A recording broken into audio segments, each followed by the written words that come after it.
Hello, I'm Tara Brabazon, and I'm the Dean of Graduate Studies at Charles Darwin University, and welcome to Outrider 28, Plagiarism Culture and PhD Culture. Yes, I know, but we're going to get back to that in a second. Firstly, I need to thank you all for your incredible support in following me and helping so many other people work through our backward mapping series. And that's important. We're all involved in helping colleagues finish their PhD.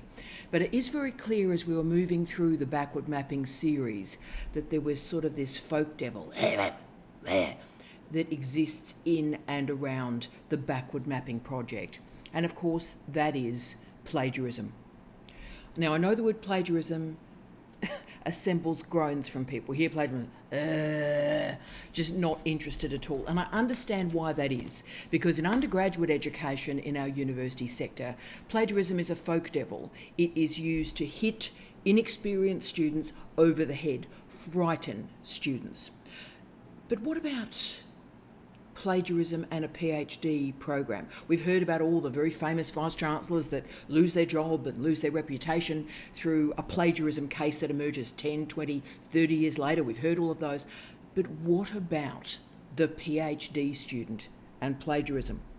So we're going to present two outriders. The first one is going to explore the relationship between plagiarism culture and PhD culture, and note the importance of the word culture here. I'm not using these words glibly or easily. We're looking at the culture that does enfold them. And we're also going to introduce 10 quick tips for you today to change your relationship with plagiarism, to stop groaning and stop being frightened of it. Actually have control over your own life and your own candidature. And then next week we're going to introduce Authenticate. We're going to look at the role and place of software as a diagnostic in the doctoral program rather than as a stick to hit PhD students over the head. What we're going to do is we're going to focus very strongly this week on improving note-taking and improving how you reference. And we are going to explore the relationship between PhD culture and plagiarism culture, because the penalties are so severe if an examiner finds plagiarism in your thesis. Now, I've talked about it so often. I know it's very boring, but the whole reason we're here, the reason you're doing a PhD, is so that examiners assess your work. And if examiners find plagiarism in your PhD, then your career is over. Your reputation is over. So we'll talk about software and plagiarism next week and how to use it well, how to use software to serve you. But this week, we're going to try and work out how and why plagiarism has become this folk devil rather than an issue to address in an active, conscious and proactive fashion. Plagiarism has never been easier to do than it is right now, and it's never been easier to detect than right now. Plagiarism is a big deal in learning, but it's also a big deal in research, in publishing, and also in your PhD. Every milestone that you will do for me requires that you enact a plagiarism check. And the reason we're doing that is because plagiarism is actually a proxy. It's a proxy for, can you take good notes? Can you paraphrase? Can you cite? Do you know how to reference? So yes, plagiarism, but it's actually a proxy for a whole series of other scaffolding skills. Plagiarism is not one thing. It has a history, it has a context, and it has a geography. The meaning of plagiarism changes through time. It also changes where you are on the planet. It is an historical term, and through about the last 100 years, plagiarism has undulated with debates encircling authorship. So just to give you two examples about how plagiarism and authorship have undulated in the last 100 years, I'll give you two examples from the 60s, man. Debates over authorship probably reached one of their peak moments when Roland Barthes wrote in 1968 his very famous essay, The Death of the author. He questioned the notion of a singular author, and he opened up debates to discuss how a text operates and how a text operates beyond the biography of a singular individual author. So Barth was interested in the communication functionality of language, structuralism, semiotics. And this was a movement, if you will, from understanding a semiotic system to a social semiotic system. Barth stated that, quote, the birth of the reader must be at the cost of the death of the author. So we can only start to, end of quote, so we can only start theorising readership when we start to park the author a bit. Interesting. Now, the following year, Michel Foucault, who we've talked about earlier in an Outrider series, wrote an essay titled, so this is the following year after Barth, titled, What is an Author? And he moved the discussion of an author to an, quote, author function, end of quote. This means the corporeal, embodied author must be understood in discourse. Okay. And then Foucault argued that that word, authorship, the author function, operates differently in different discourses with different definitions of originality, authorship, and property. Wow. So authorship for Foucault was contingent. It was not universal. So there are simply two moments in the history of ideas about authorship. So as you can see, these theoretical discussions, very high-level theoretical discussions about authorship, also have a role in our configuration of plagiarism culture. Plagiarism has a lot of stakeholders. Yes, researchers, yes, PhD students, but also journals, publishing, university partners. The definition of plagiarism that holds dominance at this point in our history is the use of material without proper citation.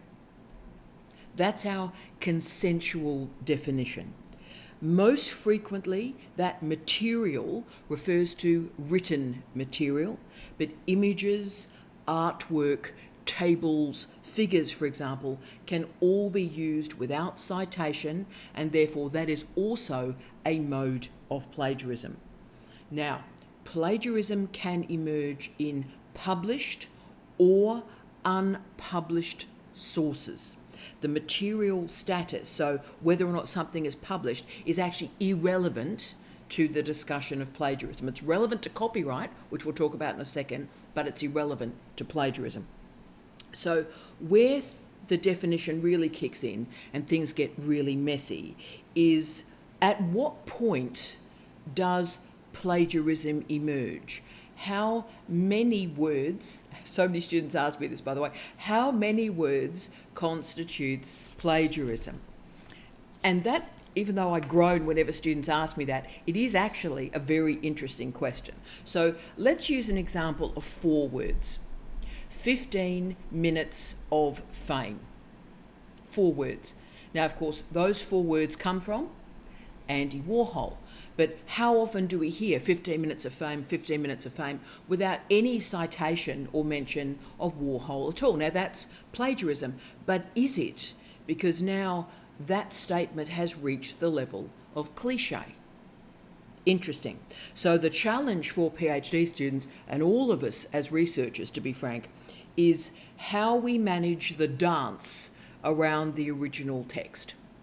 How do we make sure that our paraphrasing is accurate but also does not slip into plagiarism? This is a complicated task, by the way. The most common plagiarism that I see in doctoral programs and I see in PhD students, and remember I've read, and I'm talking about tens of thousands of Turnitin reports and Authenticate reports, is the most common version is students think they're paraphrasing. They think they're doing the right thing, and actually the paraphrasing gets way too close and actually they end up using the original words. So they're dancing too close to the original words. So the paraphrasing becomes plagiarism. Now, the next question is, what is the appropriate scope or scale of a quotation that can be used? Now, this is where copyright starts to get into the story. So, okay, I'm a bit frightened, so I'll quote. I'll quote stuff, so then I can't get tripped up by paraphrasing and plagiarism. But the problem is there's also a limit to the amount of words and work that a person can quote from another human being author. Now, if too much work from another human is used, even with references, that can become a copyright breach. So plagiarism, as you can see, is not just about the use of quotation marks. It's about ethics, it's about law, and it's about information literacy. Now, Earl Babby has created some really remarkable work about how plagiarism has become a plagiarism culture, and that's why I've used that great phrase this week. Professor Babby, fascinating scholar, sociologist obviously, taught at UC Berkeley, University of Hawaii, fantastic, Chapman College, retired from teaching and moved to Arkansas. We'd all love to move to Arkansas, moved to Arkansas and used his experience as a teacher and a writer to construct what I think are some very, very strong books, particularly about social research, social scientific research, and I recommend his work to you. Professor Babby argues that plagiarism culture is a form of socialization. That's brilliant, by the way. That is a brilliant, brilliant argument. He argues that through plagiarism, we learn about the normalities of academic life. We learn about the parameters of academic behaviour. This definition is so crucial, I think, to understanding the contemporary use of plagiarism in our universities, particularly in doctoral education, because examiners must know, you see, examiners must confirm that the work they are reading is actually your research. It's not your co-authors, it's not the head of your labs, it's not your supervisor's work, it is your work. And this is where academic integrity and research integrity start to have their conversation. And it's at its most robust as a conversation in doctoral education. This must be your work. And examiners need to verify that it is your work. So many professors and vice chancellors and presidents have lost their job 10, 20, 30 years later when they've borrowed somebody else's words and it's been discovered. Horrific. Now, I'm recording this particular Outrider right at the end of October 2023, and this month at Nanyang Technology University they suddenly exploded in the international press because Professor Jin Yi was no longer employed by NTU after disciplinary proceedings. Now, the disciplinary proceedings, we don't know the result of those disciplinary proceedings, private, confidential, but he was accused of plagiarising a final year student's work. And through this process, he left the university, and he was head of Chinese in the School of Humanities when he left. So a very, very senior colleague. So you can see how damaging this is. This isn't made up, this isn't a minor thing, this destroys lives. There's also institutional plagiarism that I'm very interested in. I'm quietly gathering up notes on this matter, and that is the cultures of scholars who appropriate, who rip off, who take, who steal the research, often from disempowered colleagues, peers, and students. This is this weird sort of noblesse oblige culture, a leftover of the patronage model in our universities. It's also termed lab courtesy, and it's also termed institutional plagiarism. Right. And that's why these discussions of academic integrity and research integrity, academic misconduct and research misconduct, are being described as the academic version of the Me Too movement, which I find intriguing, controversial, but also focuses the mind. And that's why universities are on a daily basis around the world, strengthening their policies and procedures on academic integrity and research integrity. So don't allow anyone to ignore or marginalise these policies. So if you hear anyone, including your supervisor, go, oh, look, don't worry about those policies, don't believe them. You need to worry about these policies. These governance policies are intervening in business as usual, these plagiarism cultures in our universities. Now, plagiarism, and this is particularly important for PhD students, plagiarism can be intentional or unintentional, but actually the intentionality doesn't matter at all. So you, in the best will in the world, think you're doing the right thing. Oh, I've paraphrased properly, right? But if you are discovered to be plagiarising, your intentionality to plagiarise is actually irrelevant. Okay. There are lots of causes of plagiarism, particularly in a doctoral program.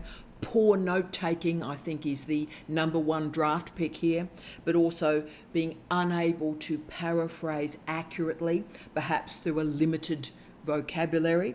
Also a lack of confidence, not actually knowing what plagiarism is, which is why we're here today, and being frightened, being so frightened of plagiarism that one ends up buying a thesis or a chapter from a paper mill. So for me, I treat this so seriously. Yes, there's all these other issues, but for me, it's so important in my life because plagiarism is a disrespect of education. Yeah. It's a disrespect of learning. It's a disrespect of reading. It's a disrespect of writing. It's also disrespectful of the doctorate.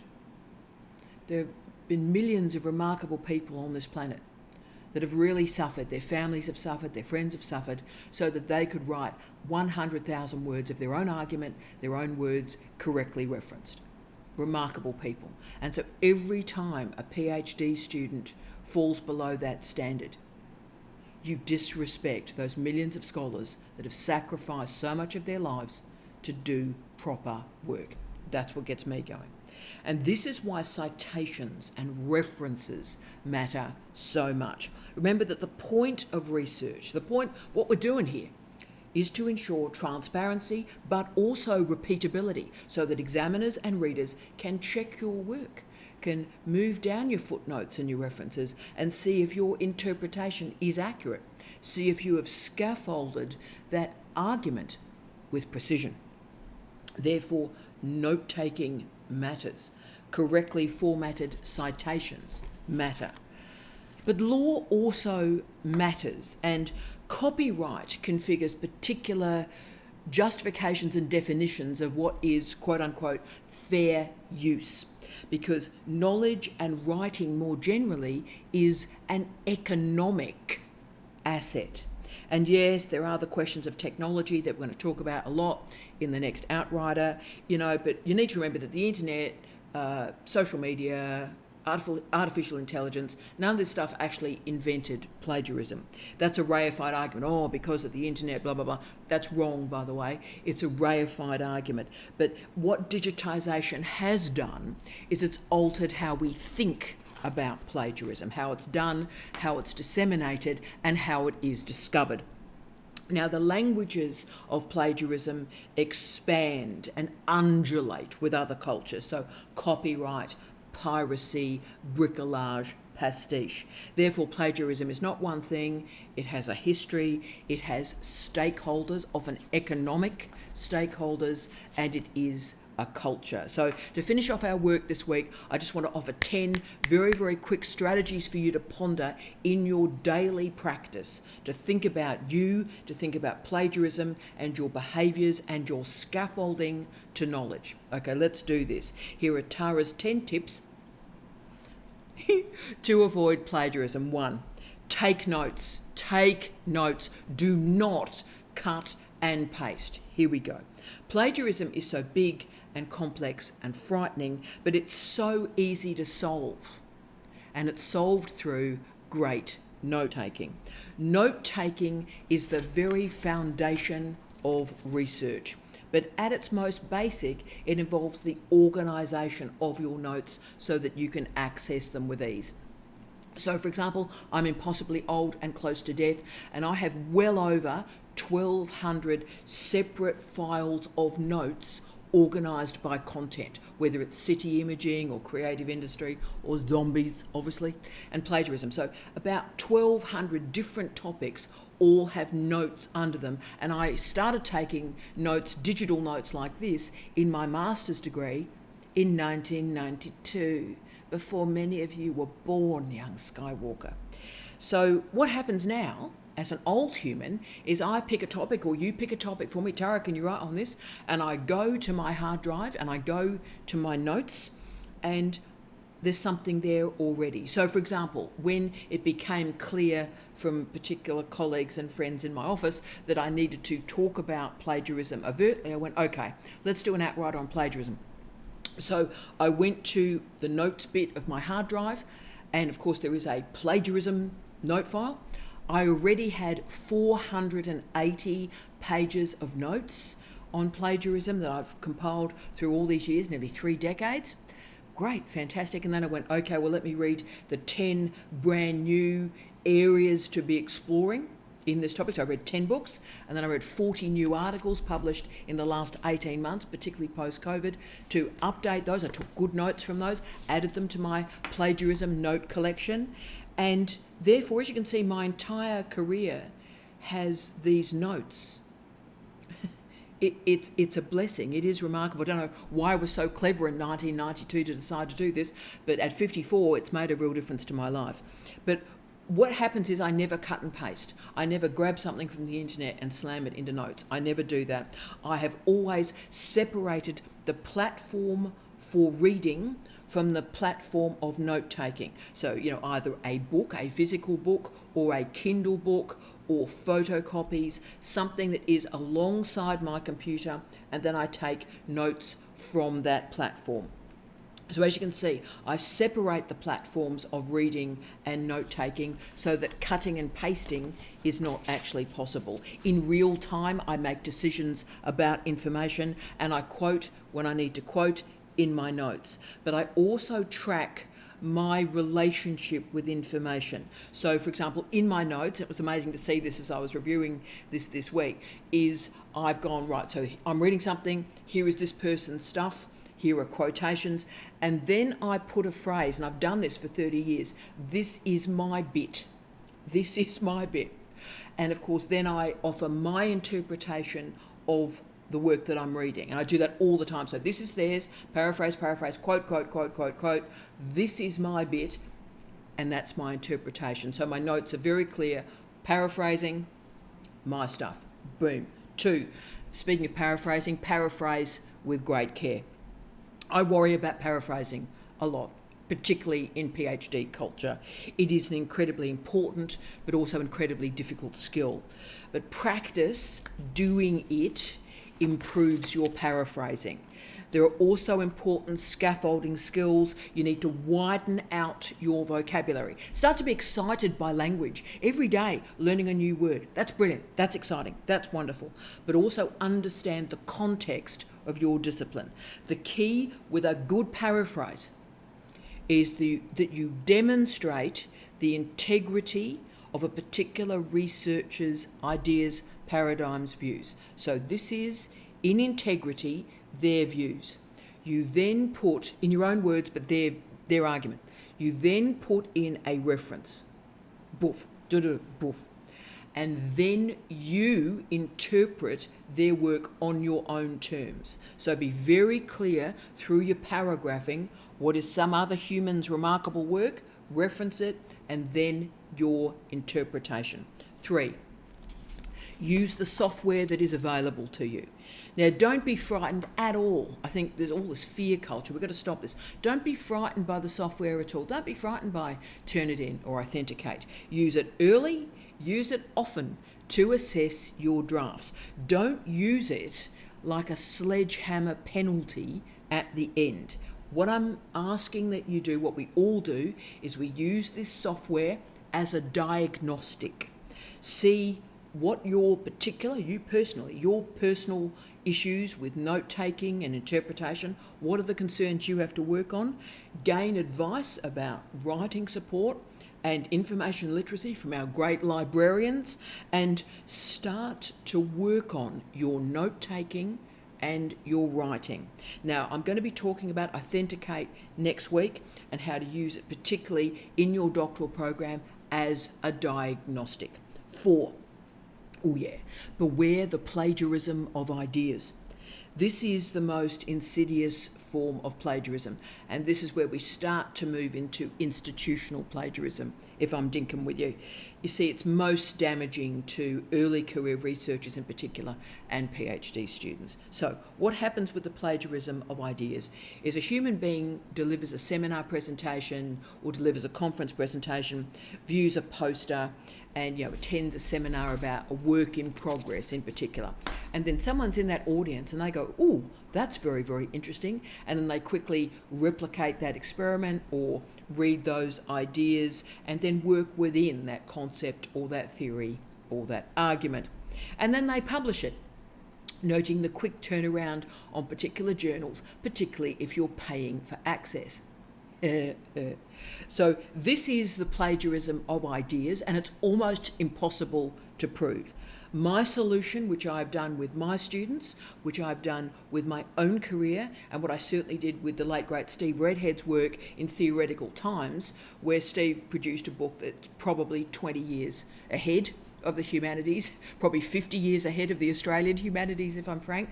But I was very aware that we needed to get those ideas in a public form, a dated public form, particularly as he got sick with pancreatic cancer, because I didn't know if he'd be able to get the book out. Now he did, but I made sure that there were dated references to all those concepts. So what I did with Steve and my students, what I do with myself, is I create a podcast of the research in real time.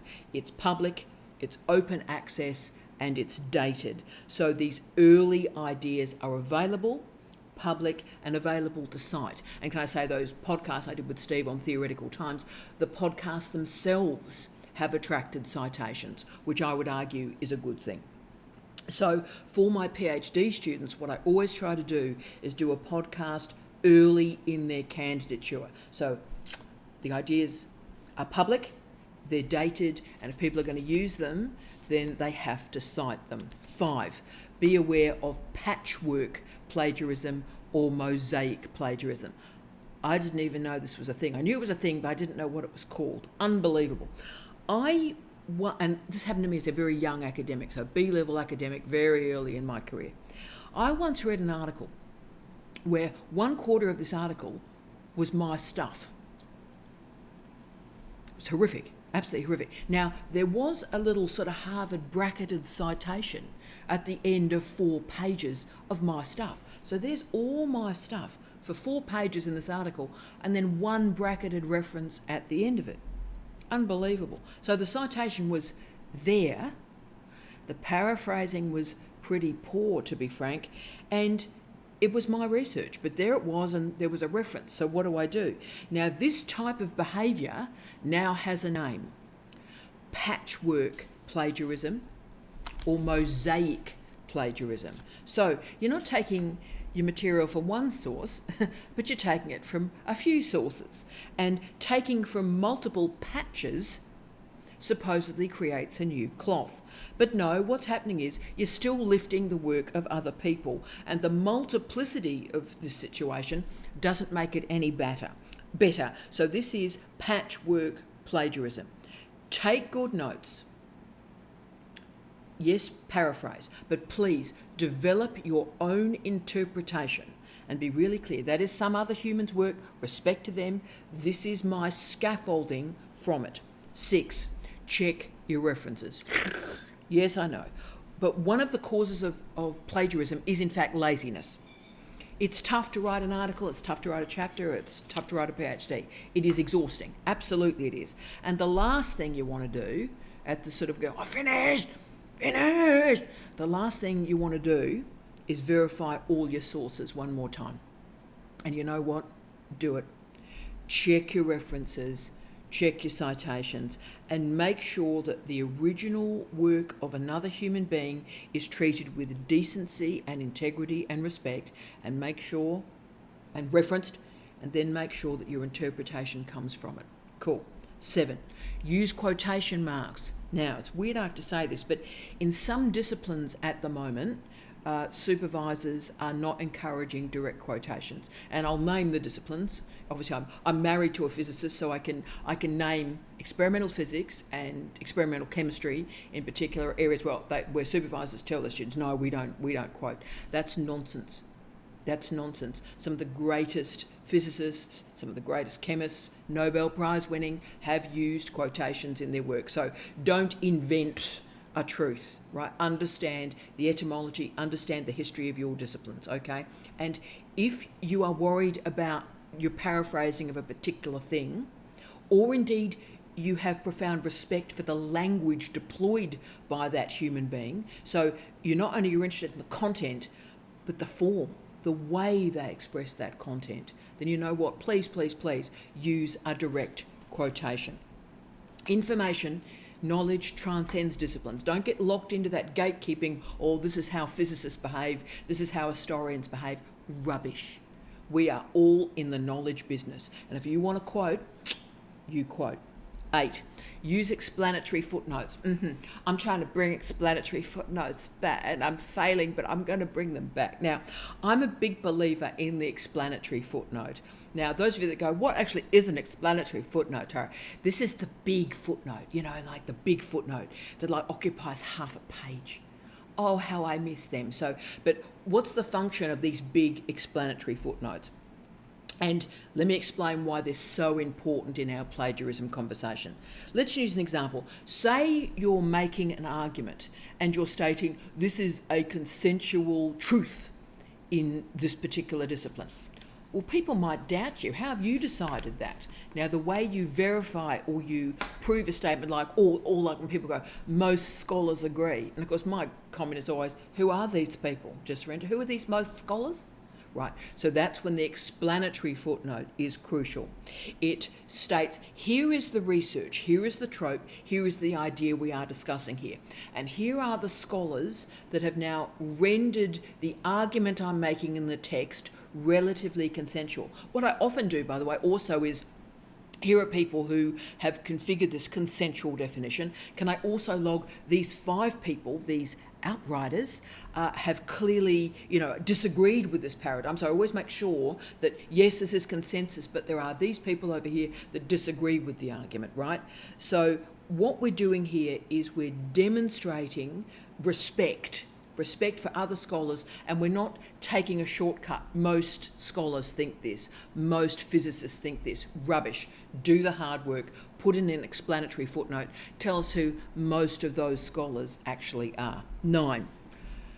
Remember that you are responsible for all the content in the article or the chapter that you produced. Stating, after a plagiarism claim has emerged, that, I didn't write that part of the article,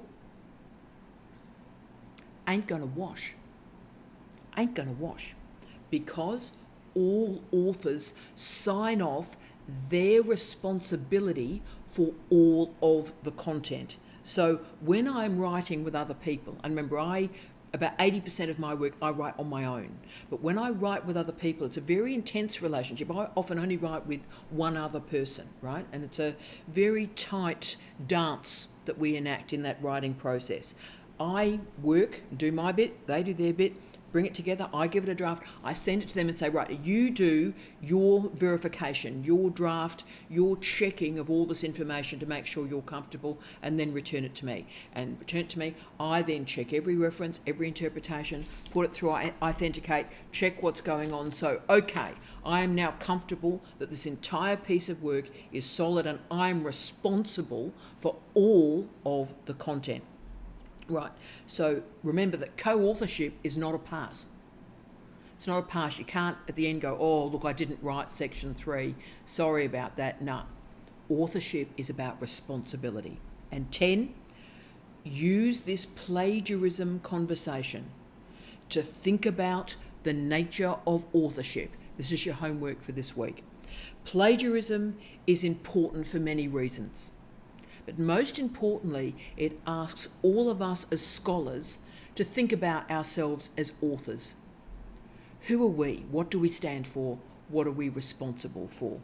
Plagiarism asks us to explore who owns what, who writes what.